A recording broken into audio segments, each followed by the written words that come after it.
Donc maintenant nous accueillons nos invités spéciaux qui nous font le plaisir, parce qu'ils font beaucoup d'actualités en ce moment et qui nous font le plaisir de venir à cette journée mondiale de l'intelligence animale. Sandrine et André-Joseph Bouglione sont des vrais enfants de la balle, hein, on n'en rencontre pas souvent, mais c'est des vrais de vrais. Ils ont tous les deux été dompteurs de fauves.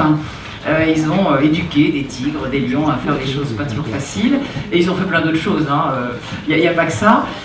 Et puis un jour, ils ont eu une prise de conscience, mais ils vont vous raconter tout ça, et aujourd'hui, ils sont vraiment devenus des militants de la cause animale, et j'ai beaucoup d'admiration pour eux, parce que c'est pas facile, ils font partie d'un milieu où c'est pas très bien vu, ce genre de choses, donc il faut avoir le courage d'aller contre sa famille, contre son milieu, contre beaucoup d'idées reçues. Donc ils ont écrit un livre qui s'appelle « Contre l'exploitation animale » qui est chez Tchou. Et tu en as apporté, tu en auras si jamais, d'accord. Qui fait beaucoup de bruit en ce moment. Et ils ont un projet formidable dont ils vont vous parler, qui est l'éco-cirque 100% humain, c'est-à-dire les cirques comme on les aime, avec les clowns, les acrobates, enfin les cirques de notre enfance, mais sans animaux. Donc je vous demande d'applaudir Sandrine.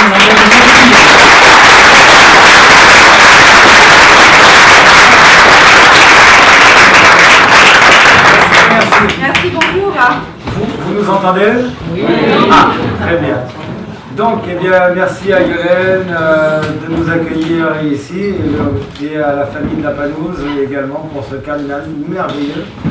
Donc nous, effectivement, comme vous le savez peut-être, certains d'entre vous au moins, on a arrêté d'exploiter des animaux il y a déjà un certain nombre d'années, et l'année dernière, on a commencé à le faire savoir, à en parler dans les médias. Alors, par rapport à ce que j'ai vu dans les deux premières conférences tout à l'heure, donc c'est aujourd'hui une conférence sur l'intelligence animale, et je me rends compte qu'avec Sandrine, finalement, ce qu'on peut apporter quelque part à l'édifice, c'est notre expérience par rapport aux animaux qu'on n'a pas observés à l'état sauvage, qu'on n'a pas observés dans la nature, mais avec lesquels on a une expérience qui est en fait assez rare, parce qu'on a vécu avec eux toute notre vie, de la naissance à pratiquement il y a quelques années. Voilà. Et chez nous, les animaux, on vivait en fusion avec eux. Je me rappelle d'anecdotes enfants avec des chimpanzés, avec des jeunes tigres, ou des serpents, des crocodiles, des porcs-épics, les pélicans, l'hippopotame ou les éléphants du cirque, vous voyez. Et pour nous, et Sandrine pareil, c'était naturel, tout à fait naturel. C'est l'inverse en réalité. Il faut que je vous dise une chose, je suis né en 73 et en 1983, ma famille a arrêté de faire du cirque. À cette époque-là, il y a eu une crise économique et ma famille a arrêté de tourner. Et on s'est retrouvé au cirque d'hiver. À l'époque, on n'a plus de fauves et d'éléphants à nous, puisqu'au cirque d'hiver, il n'y avait plus la possibilité de les garder sur place.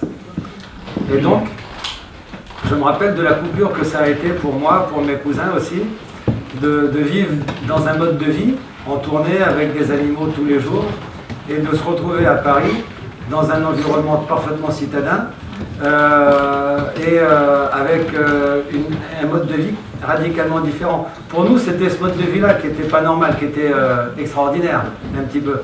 Quand on regardait les enfants qui prenaient le métro, voilà, c'était ça qui nous étonnait. Voilà. Donc, on a un rapport aux animaux qui est très particulier. Alors, en même temps, on sait des choses sur eux dont on n'a même pas pratiquement conscience. Finalement, je me rappelle d'avoir étonné une fois un vétérinaire parce que j'étais capable de dire quand un chameau allait faire pipi ou quand... voilà. Et après, il me disait, c'est quand même étonnant, comment vous faites? J'ai fait non, on vit tellement avec eux que finalement on arrive à lire certains codes, certains gestes, certains signes que les animaux émettent. Ils émettent ça naturellement, c'est normal. Et quelque part, c'est un langage. Donc en fait, nous, à force de vivre et de travailler aussi avec des animaux, parce que la finalité de leur présence dans un cirque traditionnel comme était le nôtre, c'est finalement de faire des exercices, des numéros, du spectacle en piste. Mais pour obtenir qu'un animal fasse ça, il faut donc une période de dressage. Et la connaissance qu'on avait des animaux, elle était dans la psychologie plus que dans la science. Vous voyez ? Par exemple, un des sons qu'on entendait le plus chez nos tigres, c'est pas quand ils rugissent ou quand ils feulent. En fait, c'est un son qui est très peu connu. Ça s'appelle le pfuten. C'est un son, nous-mêmes, on savait même pas comment ça s'appelait. Nous, on dit, ils font feu. Ils font ça. Voilà. Et ça, c'est un son que les tigres émettent. C'est le son qu'ils produisent le plus. Voilà. Et donc, forcément, quand on vit avec eux, eh bien, tous les matins, quand on allait les voir, ils nous faisaient ça. Ce petit son-là. C'est une sorte de bienvenue, un bonjour. Voilà. Quand ils sont contents de voir quelqu'un ou un congénère, ils le font. Et par contre, si on a le malheur de mettre deux tigres ensemble qui ne s'aiment pas, qui ont des antipathies, une rivalité, et ce petit bruit, ce pfuten, ils ne vont pas le faire. Ils vont se cracher dessus. Voilà. Donc c'est vraiment, ça exprime quelque chose, ces sons-là. Donc c'est pas un langage comme nous, c'est pas articulé, mais c'est quand même assez fort. Et il n'y a pas que les tigres. Il y a plein d'animaux qui ont plein de façons d'exprimer plein de sentiments. C'est pour ça que ça nous a beaucoup étonnés il y a quelques années, je crois qu'il y a 2-3 ans, même un peu plus. On a vu un jour une tribune de scientifiques dire qu'ils avaient enfin la preuve scientifique que les animaux, ils avaient une intelligence, une conscience, voilà, c'est ce qui les rapprochait de nous. Et en fait, à l'époque, on s'était dit que finalement, moi dans ma famille en tout cas, depuis plusieurs générations, on le savait, on en était sûr, parce que c'est une évidence. Voilà, il y a à des tas d'égards. Il y a plein de choses à dire, mais c'est vrai que nous, notre expérience vient au départ de quelque chose qui va faire bondir certains d'entre vous, parce que comme nous maintenant on est aussi dans la protection animale, on peut comprendre cette réaction. Eh bien, on était des dresseurs. Voilà. Donc, vraiment, notre travail avec les animaux, il consistait au départ à nouer une relation avec un sujet, que ce soit un tigre, un lion, ou un animal domestique, c'est toujours la même chose en réalité. Et en fait, c'est même plus facile avec des animaux sauvages qu'avec des animaux domestiques. Parce qu'il faut savoir que les animaux sauvages, en général, dans un cirque, les animaux emblèmes, c'est les tigres et les lions. C'est des prédateurs. Ces animaux-là n'ont pas peur de l'homme. Au contraire, ils vont plutôt attaquer. Et ça, en réalité, c'est paradoxal, mais au niveau du dressage, c'est une facilité. Pour nous, c'est plus facile un animal qui attaque, parce que finalement, il vient vers nous. Et c'est déjà un premier pas. Voilà. Alors qu'un cheval, dès qu'il va avoir peur, il va plutôt avoir un réflexe inverse, le réflexe de fuite. Voilà. Et c'est là que c'est très compliqué. Pour avoir un cheval qui vient vers nous, comme un tigre qui vient vers nous. Donc à ce niveau-là, il y a des différences entre les animaux domestiques et sauvages, mais c'est plutôt de nous que ça vient. Oh, pardon. C'est plutôt de nous que ça vient, mais pas d'eux-mêmes. En fait, moi personnellement, et Sandrine, je pense que c'est pareil, on a vécu toute notre vie avec des animaux sauvages et des animaux domestiques, et honnêtement, on ne voit pas la différence. Voilà. C'est l'usage qu'on en fait, nous, les sociétés humaines, qui font qu'on a classifié certains animaux comme domestiques parce qu'ils nous servent, on vit en symbiose avec eux, ils nous nourrissent ou ils nous rendent des services. Et les animaux sauvages, c'est ceux quelque part qu'on n'a pas réussi à mater, qu'on n'a pas réussi à plier à nos volontés. C'est un petit peu ça, quelque part. C'est pour ça qu'on a peur de la vie sauvage, de tout ça. Et de toute façon, on est un peu envieux d'eux quelque part, parce qu'ils sont capables, eux, de vivre dans un environnement dans lequel nous-mêmes serions incapables, ne serait-ce que d'évoluer quelques heures, voire quelques jours. Au mieux. Voilà. Donc, quelque part, dans ce sens-là, ils sont plus adaptés au monde que nous, à leur environnement. Et si on regarde, si on évalue l'intelligence d'un être vivant par rapport à sa faculté d'adaptation, aujourd'hui, les animaux sauvages sont plus intelligents que les hommes, parce qu'ils peuvent se débrouiller sans rien, ils n'ont besoin de rien. nous les hommes, sans un certain nombre de choses, on est mort. On est mort. Les animaux, eux, arrivent à survivre, et en plus, avec toute l'oppression qu'on met justement sur ces animaux, sur l'environnement et la biodiversité en général, ils survivent quand même. Même s'il y a beaucoup d'espèces qui disparaissent, il y a encore des survivants, il y a des coriaces, quoi. Et ça me donne espoir. Ça me donne beaucoup d'espoir. Je vais peut-être laisser reprendre maintenant Sandrine, puis je reviendrai après, parce que je ne sais même pas combien on a de temps. Mais vous voyez, c'est quand on entend ce discours-là et qu'il faut prendre compte de la décision que nous avons faite. André comme moi, on a vraiment grandi. Moi, j'ai appris à marcher, à gripper à 2 bébés tigres, c'était normal. Mon animal de compagnie, quand j'avais 5 ans, j'avais des photos, mais je n'en ai pas emmené, c'était un éléphant.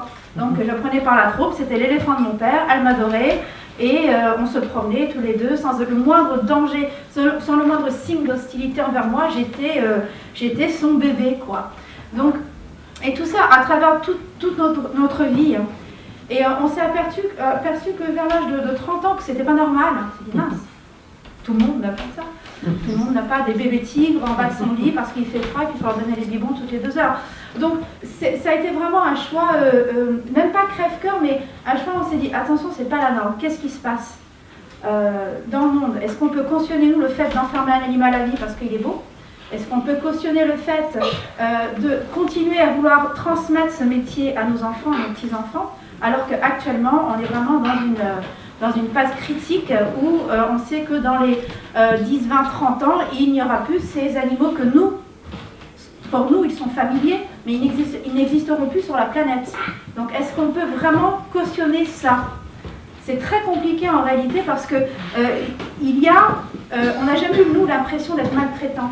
Alors que l'enfermement en lui-même est une forme de maltraitance, parce que maintenant on sait, au jour d'aujourd'hui, les besoins physiologiques qu'ont les animaux. On en est conscient. Peut-être qu'il y a 30, 40 ans, quand mon père, mon grand-père étaient en plein dans leur art, il n'y avait pas cette conscience. Il y en avait plein, on prenait des individus, on était dans l'expérimentation. Maintenant, cette expérimentation nous a amené où? Elle nous a amené à vider la planète de ces animaux et à vouloir les maintenir sous cloche, juste, même pas pour essayer de les préserver, mais juste pour le bon plaisir de montrer aux enfants, regardez, vous avez vu un tigre, etc. C'est pas, en termes de moralité, et je pense qu'on aura des comptes à rendre à nos enfants plus tard, ce n'est plus possible au jour d'aujourd'hui.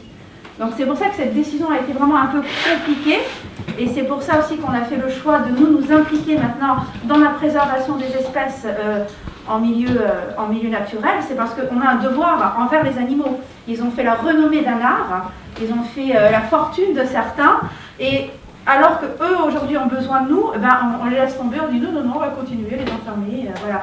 Il y a un cirque qui dit oui, je les ai sauvés d'une ferme à caresses. Donc il faut que tout le monde sait ce qui est une ferme à caresses. C'est absolument extraordinaire, hein, en Afrique du Sud. Donc on a les petits bébés, plein de touristes arrivent, on se photographie avec toute la journée, donc ils n'ont pas peur de l'homme, ils sont complètement imprégnés, voilà.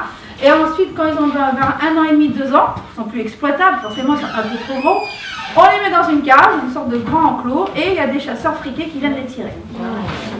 Après, le problème vraiment moral, c'est vrai que de retirer des lions de cet endroit, ça peut sembler plutôt une bonne idée.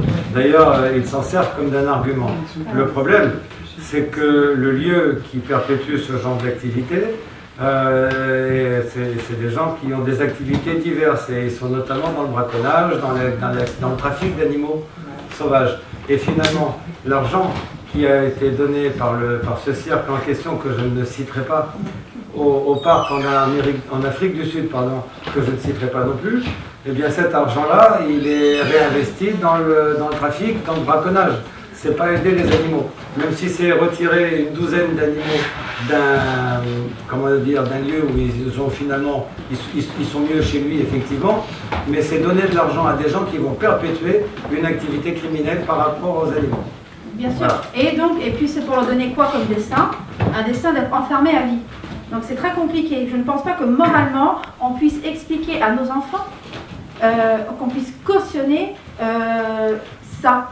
Comment peut-on, juste par égoïsme, juste pour dire tiens super, on va passer un super moment en famille, regardez, vous allez voir quelque chose qui habite très très loin dans le monde, il n'y en a plus, on ne peut plus cautionner voilà, la présence de l'animal captif dans des conditions qui ne sont pas bonnes pour lui en termes physiologiques. Donc c'est clair que nous, quand on exerçait, on n'avait jamais eu l'impression d'être maltraitant. On avait une relation fusionnelle, réelle, mais on a besoin de fractionner les choses aujourd'hui et de dire stop à certaines activités et juste d'aller d'au-delà. En prenant cette démarche, on a appris des choses absolument extraordinaires, puisqu'on se penche réellement sur l'animal de spectacle, et on ne savait pas, et je suis tombée des nues, qu'un dauphin dans un delphinarium a une espérance de vie de maximum 15 ans. Mais alors c'est vraiment qu'il a été loin celui-là. Alors que ça vit entre 60 et 70 ans selon si c'est un mâle ou une femelle. Pourquoi est-ce qu'on n'explique pas ça aux enfants? Les enfants ne veulent plus aller les voir. Ma fille ne veut plus aller les voir. Forcément, puisqu'on est en train de, juste pour notre bon plaisir, garder un animal captif dans un lieu qui n'est pas adapté pour lui. Donc voilà, c'est pour ça que je pense que des démarches, c'est plus une démarche, je pense, envers même nos enfants, ce qui nous a quelque part fait prendre conscience. On vient d'une tradition familiale très forte, d'une pression familiale très forte. Notre démarche n'est absolument pas comprise actuellement. Il y a une forme de syndrome, c'est un peu un syndrome de Stockholm, quelque part. On nous dit petit que c'est normal, on nous dit qu'on est plus âgé, ben oui, ton grand-père faisait comme ça, donc c'est normal. Eux, c'est des éco-terroristes, ils sont fous. Regarde, on en a toujours eu, pourquoi est-ce qu'on changerait? Et on est enfermé dans ce cocon familial et on perpétue une tradition qui, aujourd'hui, n'est absolument plus cautionnable moralement. Il ne faut pas en garder captif un animal qui n'est pas dans son lieu. Et donc, en réalité, elle est là la difficulté. C'est de faire évoluer les mentalités tout simplement. Vous savez, le cirque à travers les âges a toujours évolué. Hein, on ne va plus dans les arènes voir des gladiateurs se faire manger par des lions, etc. Avant la Première Guerre mondiale, l'histoire du cirque, c'était des tricks, personnes handicapées, mutilées, bizarres. On venait voir, t'as vu, aujourd'hui, ça ne serait absolument pas cautionnable moralement d'aller voir un handicapé montrer sur une scène parce qu'il a un handicap, il gagne des Jeux Olympiques. Et donc aujourd'hui, on est arrivé à un moment de notre existence en tant qu'humain où on sait que l'animal est intelligent, on sait qu'il a des besoins. C'est pas juste de l'instinct, mais c'est vraiment des besoins. Et on continue à faire comme si de rien n'était. Je pense que voilà, il va rendre des comptes à un moment donné et qu'il faut vraiment aujourd'hui commencer à ouvrir les yeux et surtout à éduquer les enfants.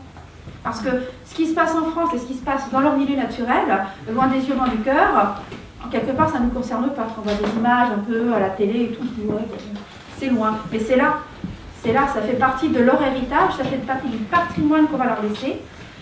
Et alors nous, on a la naïveté de croire qu'un cirque peut changer les choses, puisqu'on a la chance d'accueillir des familles. Et donc voilà, on veut vraiment développer un outil pédagogique, familial, où on ne va pas donner de leçons, mais peut-être en sortant de chez nous, c'est ça que cet éco-cirque est en train de voir le jour, les gens en sortant de chez nous pourront se dire « Ah ben oui, tiens, effectivement, tiens, un dauphin vit moins longtemps, les lions, il n'y en a plus beaucoup, etc. etc. » On va monter un programme pédagogique pour aller dans les écoles, où justement on va parler de l'animal dans notre société, l'animal dans sa biodiversité, et vraiment être dans l'information et l'éducation pour qu'un jour on ne se réveille pas tout seul sur la planète, tout simplement. C'est pas un devoir, mais nous c'est surtout, je pense, par rapport à nos enfants et nos petits-enfants. Ça a vraiment fait partie de notre prise de conscience, à se dire qu'est-ce qu'on va transmettre. Parce qu'on était vraiment à cette période-là de transmission de savoir, et c'est un savoir malheureusement qui nous gênait de plus en plus et qu'on n'avait vraiment pas envie de... Je te laisse parler de l'éco-cirque. Évidemment. Donc là on a parlé beaucoup des animaux. Vous voulez qu'on parle un peu de l'éco-cirque? Attends, tu sais quoi? Avant, je vais vous raconter une dernière histoire juste par rapport à la thématique d'aujourd'hui. C'est rare en réalité les femmes dompteuses. Moi j'ai eu la chance d'être dans ce milieu très très tôt, tout simplement parce que mon père est parti aux États-Unis dans les années 80, début 81, et il ne parlait pas un iota d'anglais. Alors même pas Coca-Cola, il était complètement largué.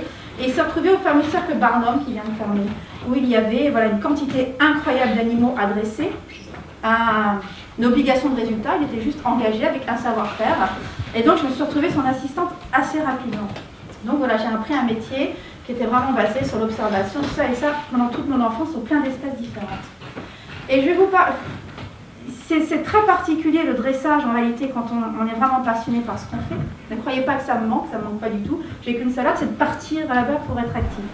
Mais il y a vraiment une différence avec l'animal entre l'instinct et l'intelligence.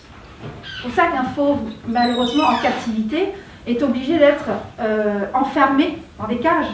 Parce qu'il a un instinct chasse. Même si ce n'est pas pour se nourrir, il y a un instinct d'attaque, il y a un instinct de curiosité, il y a un instinct de sang quelque part, mais ça fait vraiment partie de son instinct à lui. L'intelligence est tout autre. Par exemple, quand on va dresser un fauve, on va voir, quand il commence à être énervé, il va avoir des mouvements d'oreille, il va avoir des mouvements de queue, on va pouvoir détecter par ces mouvements instinctifs que là, il en a marre, ou là, il ne comprend pas, ou qu'il va bondir, etc., etc. Et après, il y a cette intelligence. Ce qu'il faut savoir, c'est que chaque animal naît avec sa propre identité. Ils sont absolument comme nous, comme des enfants. Tout petit, on peut voir celui qui va être dominant, celui qui va être peureux, volontaire, feignant. Ils sont absolument comme nous. Et une fois, on a eu le cas avec une tigresse, elle était vraiment trop marrante. Elle n'aimait pas faire plaisir. Parce qu'il y a des animaux qui cherchent à comprendre ce qu'on leur demande et qui ont envie et qui nous regardent et qui sont attentifs quand il y a une vraie relation. Elle n'aimait pas ça du tout. Et donc, pendant un dressage, on détermine la place d'un fauve dans la cage. Chaque fauve a sa place bien prédéterminée. C'est là où on va vraiment être sur l'observation de son tempérament, parce qu'on ne peut pas mettre deux dominants les uns à côté des autres, etc., etc. Et donc, elle avait sa place bien déterminée et elle commençait à la connaître. Et on fait des petites séances très courtes, en général, 10-15 minutes, pour toujours garder et capter l'attention de l'animal sans l'énerver. Ni le fatiguer. Ni le fatiguer, absolument. Et donc là, ce jour-là, je me dis, allez, j'ai 15 minutes, on y va. Ok. Donc on rentre en cage et elle va dans sa... Je lui demande d'aller à sa place. Elle la connaissait parfaitement. Elle monte sur le tabouret d'à côté. Je dis, non, non, non. Je la pousse, je la fais descendre et elle monte sur le tabouret encore d'à côté. Bon. Et ça, mais ça a duré plus d'1 heure. Elle savait ce que je lui demandais, mais elle ne voulait pas. Donc on est rentré dans une guerre psychologique. Rien de brutal, mais une guerre psychologique. Je dis ok. Donc je dis tu veux pas, alors je retournais les tabourets les uns après les autres. Et bien elle allait à l'intérieur. Elle avait décidé de ne pas faire ce que je lui demandais. Tout simplement. Et donc j'ai retourné tous les tabourets qu'il y avait dans la cage. C'était au milieu, sur les côtés, des tabourets de jeu. Et on a dit non. Et à chaque fois je disais non, tu dégages. Et ça a fini où? C'était incroyable. Elle s'est retournée, elle m'a attaqué, j'ai reculé. Vraiment une petite charge. Elle a été, elle s'est assise sur le tabouret et elle a boudé. Tout simplement. Elle s'est dit, bon, ça y est, t'as gagné. Allez, j'ai compris. Et ben. Mais c'est ça, l'intelligence animale. C'est que là, ce jour-là, elle savait, elle ne voulait pas. Et donc là, on rentre dans un rapport où on a besoin, nous, en cage, d'être le dominant, le mâle alpha. Et le mot dominant n'est pas synonyme de brutalité. Mais on est vraiment là pour pouvoir être l'alpha et réguler tout le troupeau. Parce que quand ils vont commencer à avoir leur première montée d'hormones, les premières chaleurs, etc., on a besoin de maîtriser que les animaux qui ont peur et confiance en vous, et que les dominants vous craignent un minimum, savent que vous respectent et savent qu'on va imposer notre volonté pour pas justement avoir de batailles et de blessures, etc., etc. Donc voilà, moi, ce que j'ai pu retenir de l'intelligence animale. Chacun est extrêmement intelligent. Et moi, je pense que justement, les animaux les plus intelligents, c'est ceux qui supportent le plus mal la captivité, tout simplement parce qu'ils savent qu'il n'y a aucune issue. Ils sont comme nous. Oui.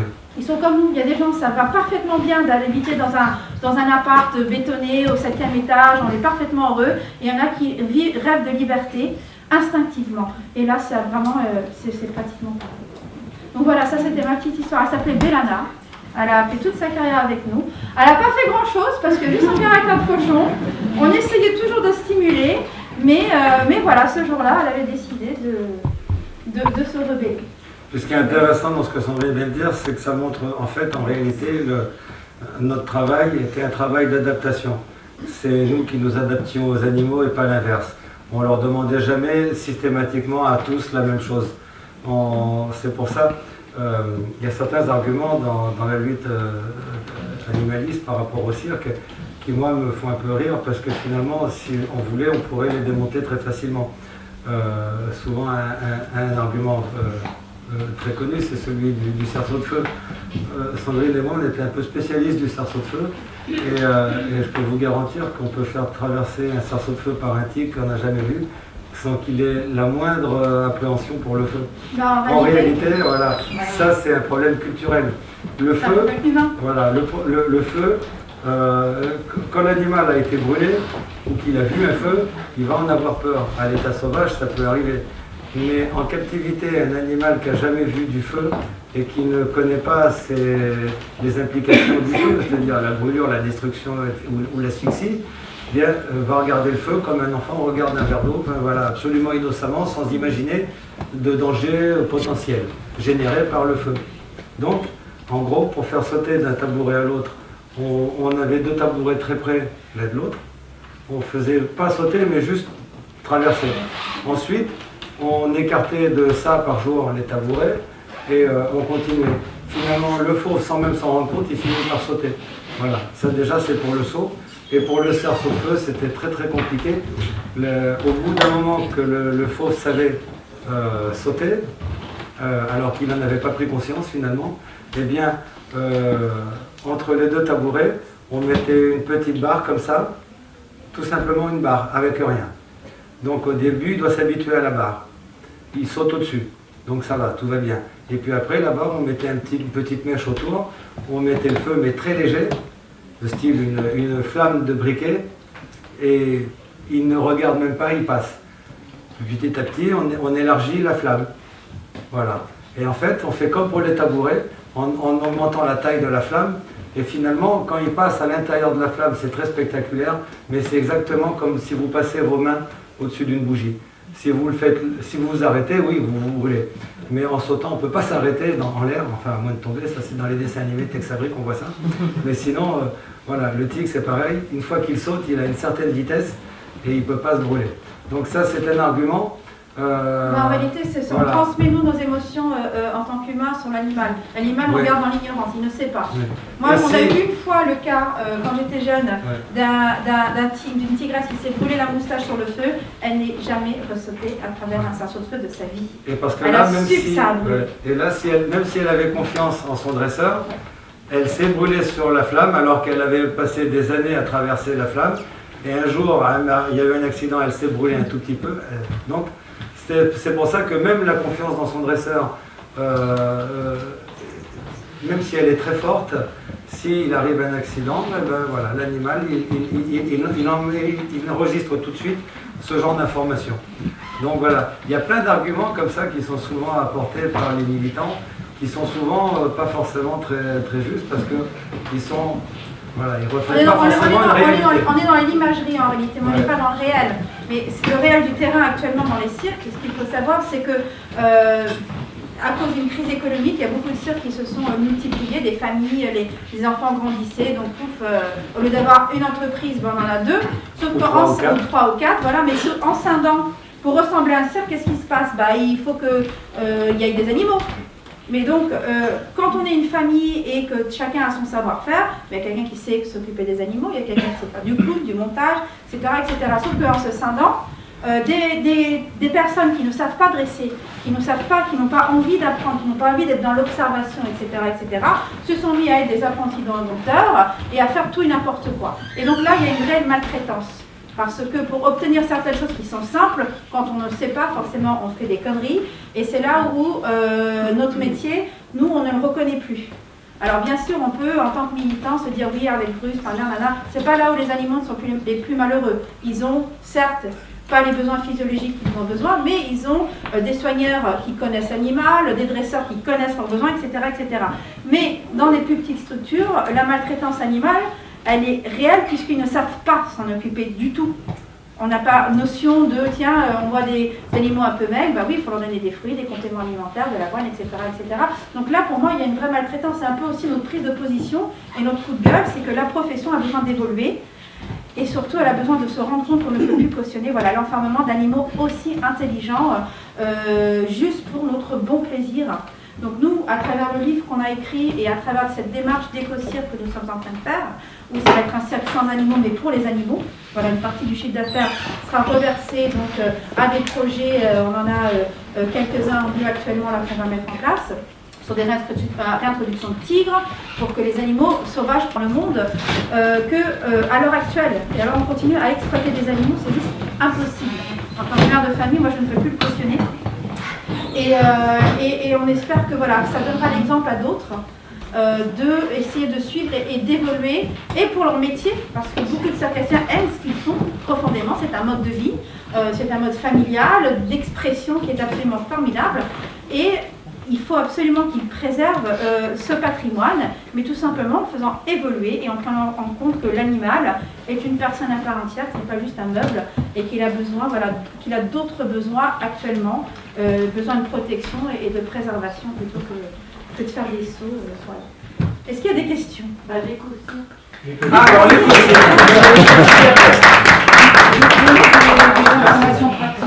Oui.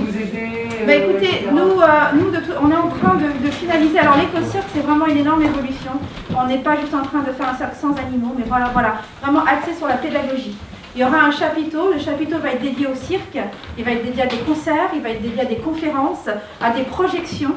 On veut vraiment que le cirque récupère le lien social qu'il a perdu, puisqu'on s'est distancé de notre public à cause de la présence des animaux. Il y aura un salon de l'écologie qui va être à côté de l'éco-cirque, donc il y aura une centaine de stands où on va pouvoir tout simplement se balader, apprendre à mieux consommer, local, bio, végétarien, avoir plein d'ateliers autour de l'arboristerie, des artisans qui font de belles choses sans polluer la planète. Alors oui, alors en gros, pour définir à peu près le concept, le village de l'éco-cirque, il faut s'imaginer en gros un marché de Noël, tout le monde sait ce que c'est à peu près, sauf que là ça sera sur une thématique écologique, animaliste. Voilà, tout simplement c'est ça l'idée. Et bien sûr, je te laisse continuer parce que tu étais parti sur autre chose. Je voudrais pas te couper. Non, c'est pas grave. Et donc voilà, donc tout ça, ça sera parsemé de concerts, d'événements, de stand-up. On veut vraiment promouvoir tout ce qui est jeunesse. Associatif quand on arrive dans des communes. Donc nous on est en train de créer l'association qui va aider à promouvoir le projet. On veut le démarrer rapidement. Cet éco-cirque va financer des projets, donc voilà, comme je disais, de préservation. Et là on a un premier projet avec des collègues qui va voir le jour dans pas longtemps sur des préservations de tigres en Inde. Donc voilà, on veut avec Véronique qui est ici, qu'on peut dire très fort.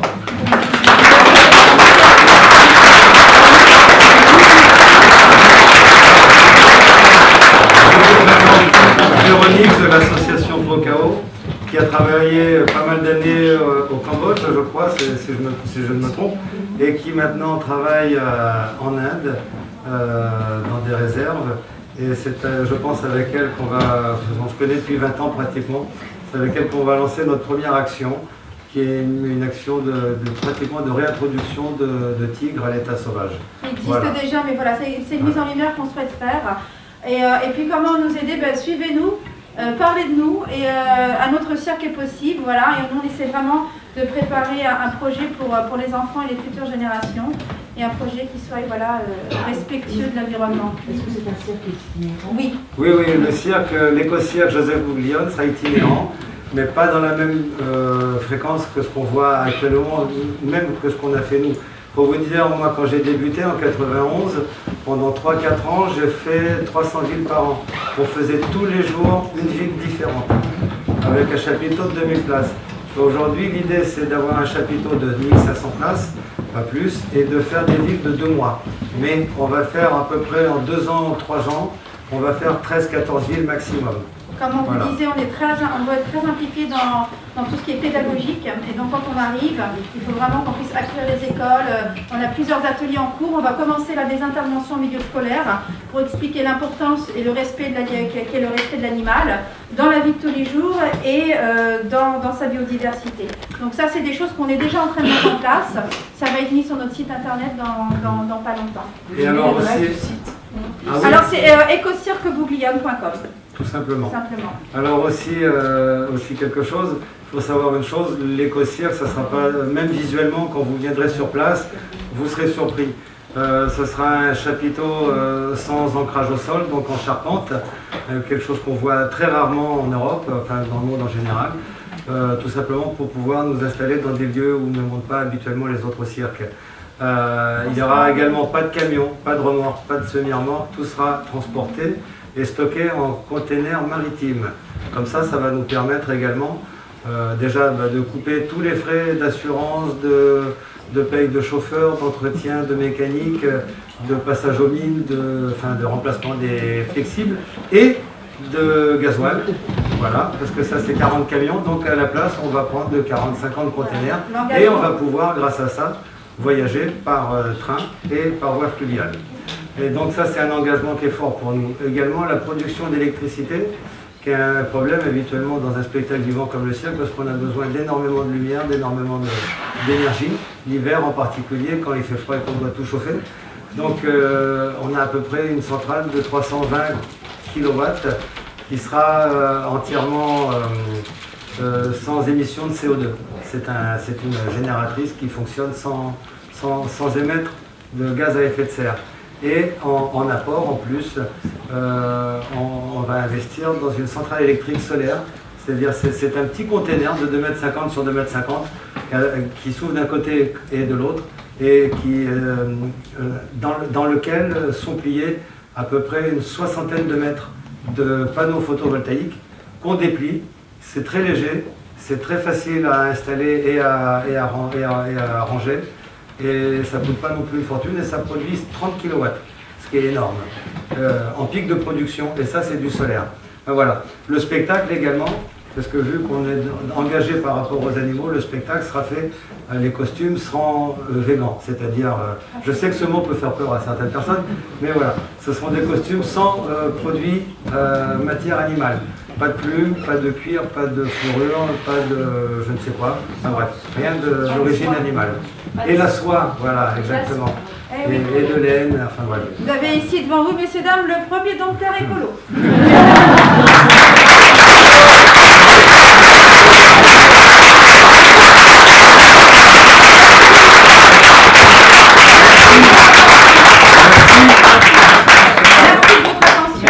Vous avez fini de... Alors, on présente ce projet-là qui est vraiment très ambitieux.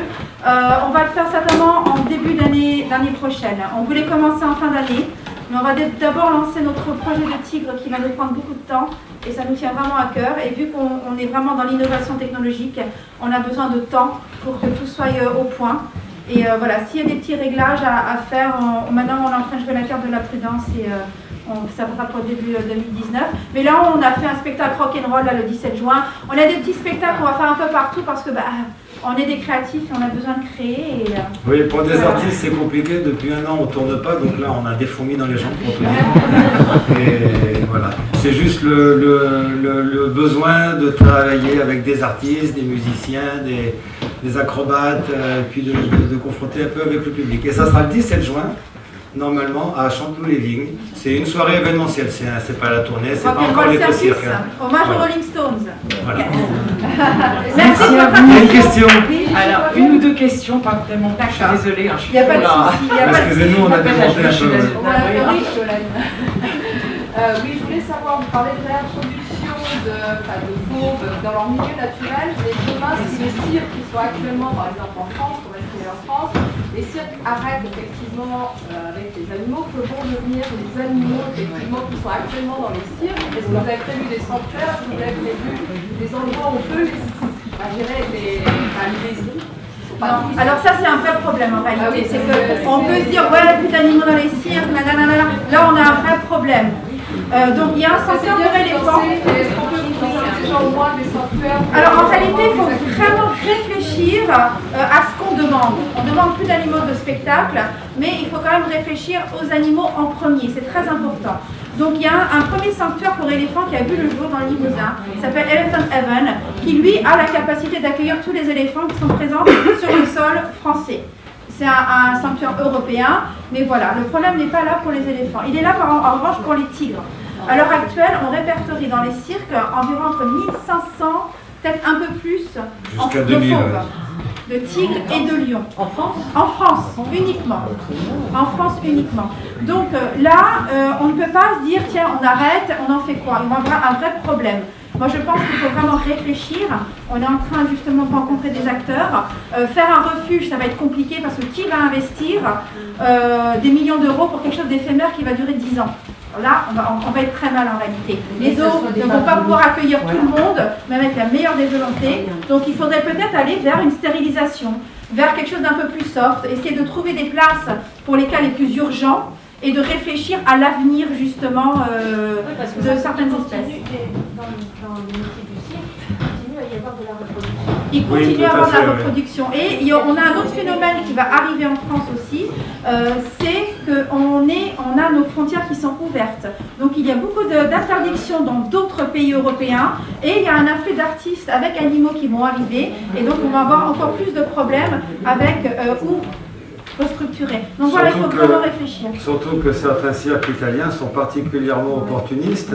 Je ne sais pas pourquoi, mais dans le monde du cirque italien en particulier, il y a une culture du voyage. Enfin, les cirques s'exportent beaucoup. Ils vont en Amérique, ils vont en Afrique, enfin voilà. Et il y a un opportunisme logique pratiquement pour eux de profiter de la faiblesse de la loi en France, parce qu'en Italie maintenant c'est interdit. Ils sont dans une transition. Dans 2 ans, je pense qu'il n'y aura plus d'animaux chez eux. Et ils sont en train de se dire, nous on a des éléphants, on a des tigres, des lions, des chevaux, etc. Et si on peut continuer quelques années de plus en France, c'est toujours ça de gagner. Il faut se méfier de ça aussi. La dame, elle te fout dehors.